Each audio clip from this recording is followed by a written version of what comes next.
Welcome to another deep dive. Today, we're going to be looking into Nathaniel Lipscomb. Oh, Lipscomb. Okay, yeah. He's a serial killer who was around in the U.S. in the mid-20th century, and we have a really cool mix of sources to work with for this deep dive. Oh, cool. Yeah, we have some Wikipedia excerpts, we have newspaper clippings from that time. Wow. We also have court records and some book passages. That's great. Yeah, Lipscomb's case is so interesting because it really shows us how things worked back when forensic science and criminal profiling were just beginning, Yeah. And it makes you think about how he was able to avoid getting caught for so long, and the crimes themselves are just brutal, and then you add in all the complexities of the legal system back then, especially when it comes to mental illness. Yeah, it's just a lot to try to understand. So let's start at the beginning.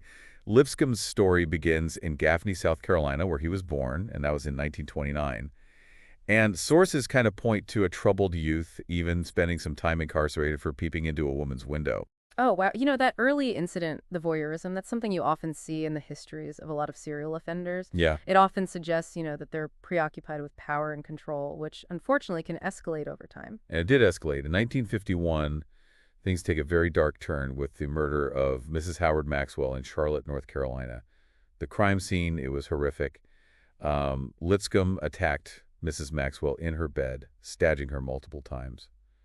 And her 4-year-old daughter, Diane, was asleep in the same room, and she was also attacked. Yeah, this is where the case gets even more chilling. Even though she was fatally wounded, Mrs. Maxwell managed to shield her daughter before she collapsed. Oh, wow. It's just a testament to a mother's love, but it also shows just how terrifying that night must have been. It's definitely a detail that really sticks with you. Now, Lipscomb actually confessed to the murder, even leading police to what he claimed was the murder weapon. Okay. But then he recanted his confession. Wow. And this back and forth happened multiple times.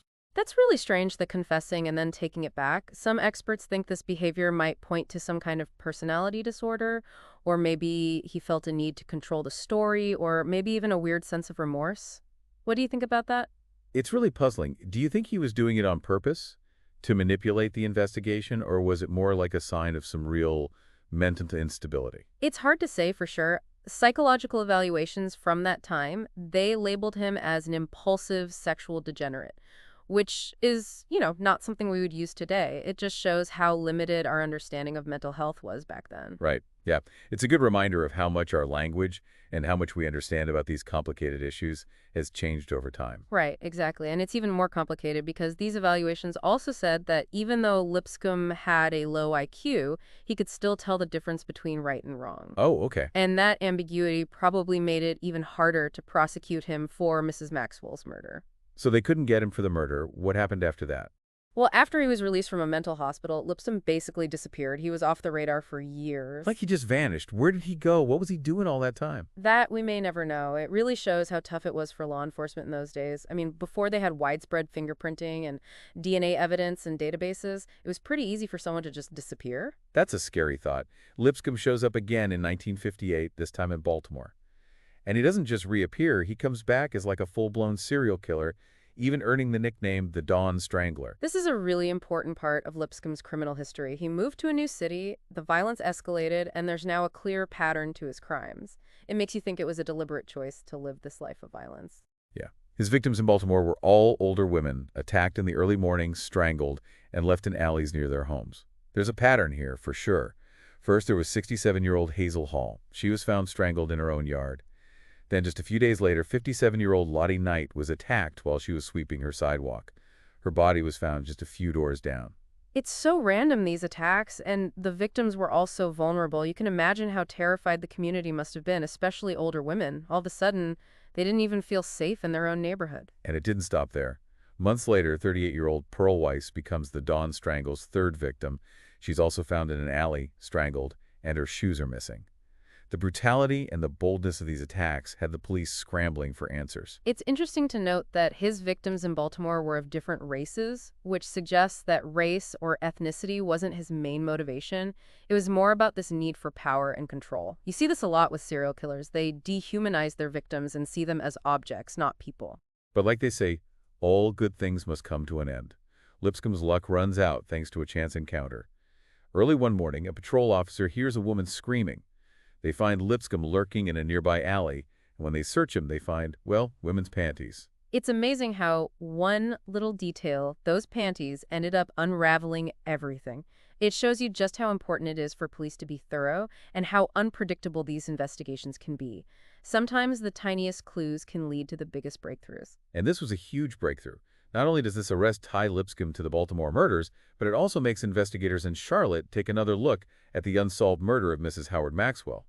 He'd disappeared before they could really make a case against him back then. It's amazing how one case can help solve another, especially with serial offenders. Their patterns, the way they do things, it's like a fingerprint, linking them to crimes that might have never been solved otherwise. So they finally got Lipscomb in custody. What happens next? Well, just like in Charlotte, he confesses to one of the Baltimore murders, specifically Lottie Knight's murder.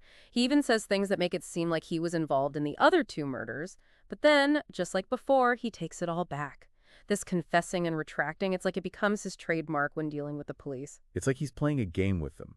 What are some of the reasons he might be doing this? That question has puzzled experts for years. Maybe he's trying to manipulate the system. Maybe he's got a manipulative personality. Or it could be something deeper, some mental instability, maybe driven by guilt or a desire for attention. Whatever it is, it just adds another layer of complexity to an already confusing case. This is definitely getting intense. What happens next? We're back, diving deeper into this unsettling story of Nathaniel Lipscomb, the self-proclaimed Dawn Strangler. Last we left off, he was in custody in Baltimore.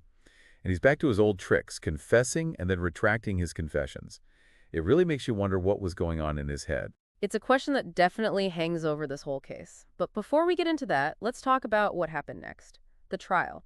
Lipscomb's trial for the 3 Baltimore murders became a huge media event.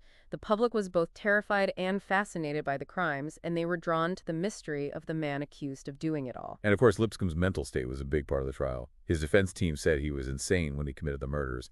How did the prosecution respond to that? They weren't buying it. The prosecution pointed to how calculated his attack seemed to be, and they talked about his efforts to mislead the police. They said this showed a level of awareness and planning that didn't fit with an insanity plea. So how did the legal system handle insanity back then? The standards for proving insanity were a lot different in the 1950s. It wasn't enough to just show that Lipscomb had some mental health issues. The defense had to convince the jury that he was completely incapable of understanding what he was doing was wrong when he did it. It was a really hard thing to prove. And with his history of confessing and then taking it back, it must have been even harder for the defense to make their case. It almost made him seem like he was trying to trick everyone, not like someone who was out of touch with reality. You're right. Those actions definitely created doubt. If Lipscomb was smart enough to try and manipulate the system, as the prosecution said, could he really be legally insane? The jury ultimately sided with the prosecution. So, guilty. What was the sentence? Lipscomb was convicted of the 3 Baltimore murders and sentenced to death. But even with the guilty verdict and the death sentence, I'm guessing this isn't the end of the story. You're right about that. Lipscomb's lawyers appealed right away. They said his mental state wasn't properly considered during the trial, and this is something that happens a lot in death penalty cases. There are a lot of safeguards in place to make sure the death penalty is only used after every possible appeal has been looked at. So what happened with Lipscomb's appeals? His case went all the way to the Maryland Court of Appeals, and they upheld the conviction and the sentence. Nathaniel Lipscomb was executed by gas chamber at the Maryland State Penitentiary on June 9, 1961. June 9, 1961. Is there anything significant about that date? Actually, there is. It's the date of the last execution in Maryland before the really important Supreme Court case, Furman v. Georgia, which happened in 1972. That case had a huge impact on the death penalty in the United States. I've heard of Furman v. Georgia, but I'm not really sure how it changed things. Can you explain it? Sure. The Supreme Court in Furman v. Georgia didn't say the death penalty itself was unconstitutional.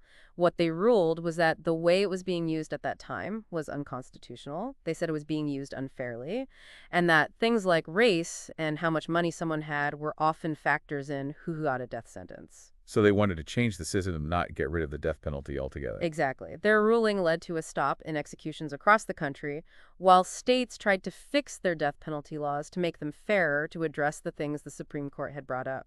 It's amazing to think that Lipscomb was executed just a few years before this massive shift in how the death penalty worked. It really shows you how much our legal system and our values as a society can change in a short amount of time. Lipscomb's case is a reminder of how differently justice was handled just a few decades ago. So Lipscomb's executed. It seems like the story should be over, but there's still the unsolved murder of Mrs. Howard Maxwell back in Charlotte. What happened with that? That's right. With Lipscomb locked up in Baltimore, the investigators in Charlotte saw a chance to finally get some answers in that cold case. So did they finally charge Lipscomb with Mrs. Maxwell's murder? You know, they didn't, even though he confessed back in 1951, and even though his arrest in Baltimore brought everything back up, he was never officially charged with her murder. That's surprising. Why wouldn't they charge him, especially since he already confessed? It shows you how important evidence is to get a conviction. Lipscomb confessing was a big piece of the puzzle, but it seems like they didn't have enough other evidence to make a strong case against him. Remember, even with a confession, they still need more to prove someone is guilty beyond a reasonable doubt. Maybe they didn't have enough physical evidence, or maybe witnesses weren't reliable enough. We don't know exactly why, but in the end, they couldn't put together a case that would stand up in court. So, even though he did all these horrible things, Lipscomb was only held responsible for the 3 murders in Baltimore. Mrs. Maxwell's murder is still there, unsolved, hanging over him. But legally, it's still an open case. It just doesn't feel like there's any real closure. It doesn't, and that's part of what makes Lipscomb's story so disturbing. He just disappeared and then reappeared as a completely different person, a monster. He terrorized 2 cities, destroyed so many lives, and left behind a trail of unanswered questions that are still there today. Nathaniel Lipscomb, the Dawn Strangler. It's a name that still gives you chills. He was a walking contradiction. A petty thief who became a brutal killer. A confessor who couldn't commit. A criminal whose full story we may never really know.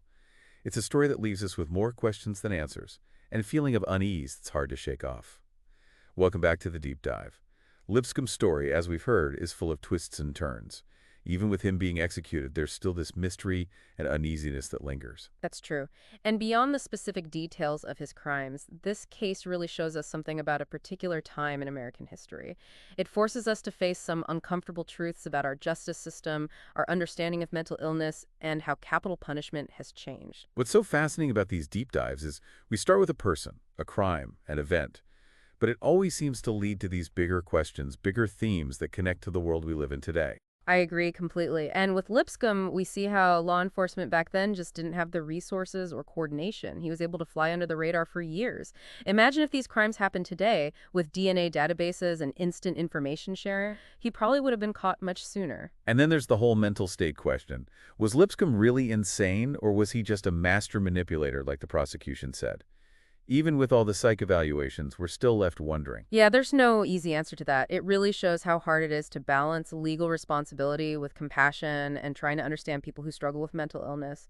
How do we make sure justice is served, but also recognize that mental health can really affect someone's actions? It's a super complex issue that we're all still dealing with, and Lipscomb's case really throws those complexities in our faces. For sure. And we can't forget about the historical context either. His execution, like we talked about, happened just a few years before that huge Furman v. Georgia ruling that totally changed how we do capital punishment in this country. Looking back, it's almost like Lipscomb's case was the end of an era, a system that was about to be completely changed. You could definitely see it that way. And it raises the question, if he'd been caught and put on trial just a few years later, would it have turned out differently? Would the way people thought about the death penalty back then, would that have led to a different sentence? We can't know for sure, but it definitely makes you think. So after all this, after digging into all the details of this case, the legal stuff, the psychology, the social context, where do we end up? Was justice served in Lipscomb's case? I think that's something every listener has to decide for themselves. There isn't a right or wrong answer. The point is, by really understanding this case, the history, and all the questions it raises, we can have a better conversation about crime and punishment and what it means to be human. We're not here to give you all the answers, but we want you to understand these complicated issues better. And that's what makes these deep dives so great. They give us the knowledge and context so we can form our own opinions, have real conversations, and challenge what we think we know. It's about exploring and learning and always trying to understand the world around us better. Exactly. So as we wrap up this look into Nathaniel Lipscomb's life and crimes, I encourage you to keep learning. Dive into some of the things we talked about that made you curious. Maybe it's the history of mental health institutions like the Charlotte Mental Health Clinic, or the details of the Furman v. Georgia ruling, or even how criminal profiling works. There's a ton of information out there waiting for you. That's what it's all about, right? Never stop learning, never stop asking questions, and never stop exploring the world. Thanks for joining us on this journey. Until next time, keep diving deep.